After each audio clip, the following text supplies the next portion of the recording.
La cultura de Roma hemos visto que tiene tres fases importantes dentro de lo que conocemos en su situación de desarrollo. Vimos en este caso cómo la cultura romana se desarrolló a través de la monarquía, la república y el imperio.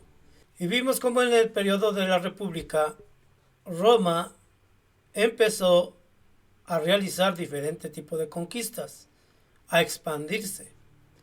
Pero esta expansión llegó a su plenitud durante la etapa del imperio. Y de eso vamos a hablar nosotros el día de hoy.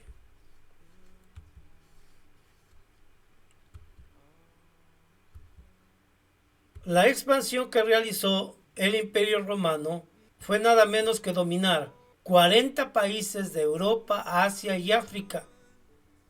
Y eso fue posible gracias a la organización y su control militar que realizó en esa zona. Al grado que lo más lejano era Bretaña, que ahora es nada menos que lo que conocemos como Inglaterra, lo que es Asia Menor, toda la parte norte de África y casi totalmente toda Europa.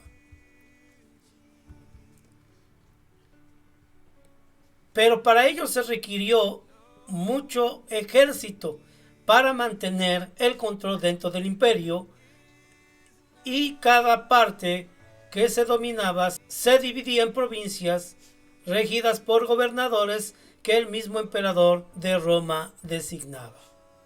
De esta manera, la hegemonía política era dirigida en cada provincia nada menos que por personajes de la misma Roma.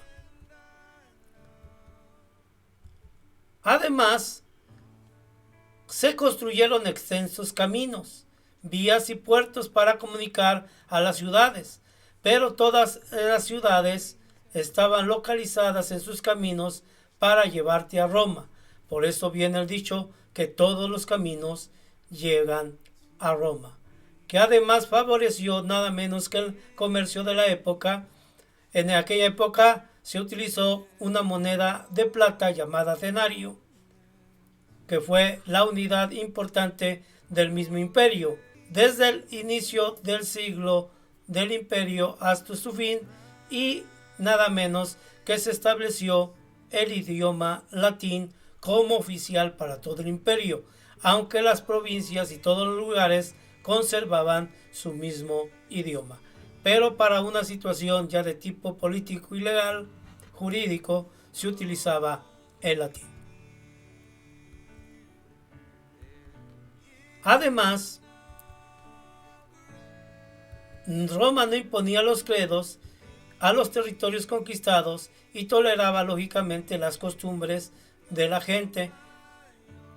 Hasta permitía que mantuvieran muchas veces a sus gobernantes, lógicamente abajo del gobernador que enviaba a Roma, pero sin que se considerara ningún atentado de la seguridad del imperio, como ocurrió posteriormente con los cristianos. En el año 293, el emperador Diocleciano tuvo que dividir el imperio en dos partes para facilitar la administración y su defensa: el imperio romano de Occidente y el imperio romano de Oriente. Posteriormente, en el año 395 después de Cristo, el emperador Teodosio entregó sus partes a sus hijos Honorio y Arcadio, pero principalmente porque ya había el debilitamiento del imperio romano. Ahí vemos la extensión del imperio romano de Occidente y el imperio romano de Oriente, que principalmente de Grecia y lo que es Egipto hacia el oriente era el imperio romano de Oriente, para poder dividirlo. El imperio romano de Occidente cayó en el año 476 después de Cristo por las invasiones bárbaras o mongolas. De esta manera, estos guerreros que venían del norte de Europa y de Asia Central, dentro de ellos nada menos que Gengis Khan, invaden y hacen que el Imperio Romano de Occidente caiga y empieza otra época que estaremos viendo más adelante, que es la Edad Media. Y el Imperio Romano de Oriente sobrevivió hasta el año 1453, cuando los turcos otomanos invadieron Constantinopla y tomaron a esta ciudad como su capital. ¿Cómo era la vida en Roma? Bueno, la vida en Roma, en la antigua Roma, que aproximadamente tenía 1 millón de habitantes, requería pues agua, vivienda, entre otras cosas. Y el agua que llevaba a Roma era transportada por los acueductos desde nada menos que los Montes Apeninos, ubicados a 45 kilómetros de distancia de la ciudad de Roma, a través de acueductos muy ingeniosos e importantes para la época. Los ciudadanos ricos gastaban grandes sumas de dinero para conseguir los altos puestos de gobierno y también podían estudiar leyes y medicina.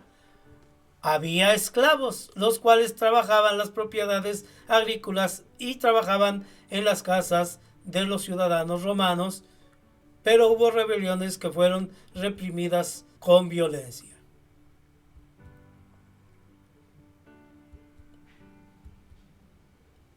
En las ciudades se practicaban oficios como la herrería, la artesanía, actuación, enseñanzas, entre otros. En el campo, la mayoría de las personas se dedicaba al cultivo y a la caza de animales domésticos.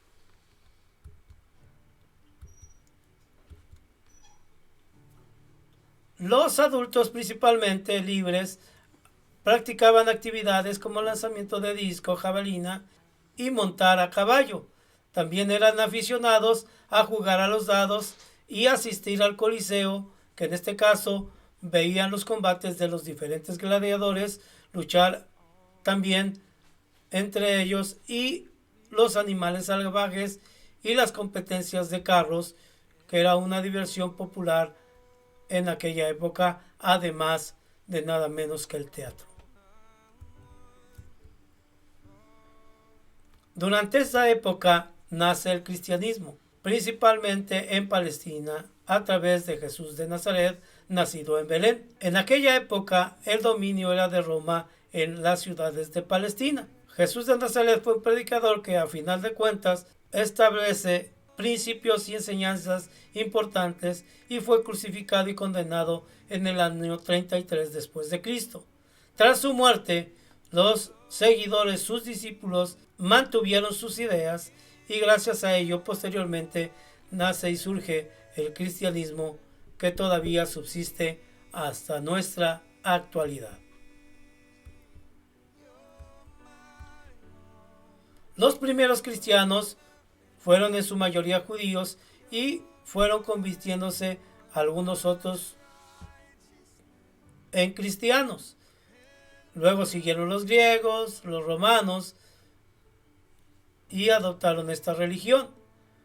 Al principio había libertad y no había problemas en situación de creencia, pero por la situación que los cristianos tenían, que no le daban autoridad y se negaban a rendirle culto al emperador, entonces vino una gran persecución a los cristianos, al grado que muchos murieron devorados por los leones en el Coliseo romano. Al final, en el año 313, el emperador Constantino declara el cristianismo como la religión oficial del imperio en el llamado Edicto de Milán y decreta la religión cristiana como la religión del imperio. Y de esa manera, pues, cesan las persecuciones de los cristianos en el territorio romano. Con el paso de los años hemos visto cómo todo el cristianismo se extiende por Europa y parcialmente en otros continentes. Hemos visto entonces la importancia de la expansión que realiza nada menos que el Imperio Romano, más allá de lo que había conseguido en la época de la República.